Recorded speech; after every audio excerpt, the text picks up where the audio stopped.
ಇದು ತಮಿಳುನಾಡಿನಲ್ಲಿ ಆರಂಭವಾಯಿತು.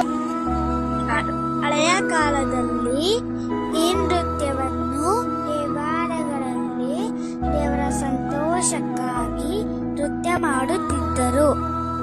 ನೃತ್ಯದ ಮೂಲಕ ದೇವರ ಕಥೆಗಳನ್ನು ಭಾವನಾತ್ಮಕವಾಗಿ ಹೇಳುತ್ತಿದ್ದರು. ಇದರಲ್ಲಿ ಮುಖದ ಭಾವನೆಗಳು, ಕೈಗಳ ಚಲನೆಗಳು, ಕಾಲಿನ ಲಯ ಎಲ್ಲವೂ ಮುಖ್ಯ. ಈ ನೃತ್ಯ ಬಗ್ಗೆ ನಾಟ್ಯಶಾಸ್ತ್ರದಲ್ಲಿ ಹೇಳಲಾಗಿದೆ. ಈ ನೃತ್ಯವನ್ನು ಬಾಲ ಸರಸ್ವತಿ ಮತ್ತು ರುಕ್ಮಿಣಿ ದೇವಿ ಅರುಂಧಲೆ ಅವರಂತಹ ಕಲಾವಿದರು ಪುನರುಜ್ಜೀವನಗೊಳಿಸಿದರು. ಈ ನೃತ್ಯದ ಪುಟ್ಟ ತುಣುಕು ನಿಮ್ಮ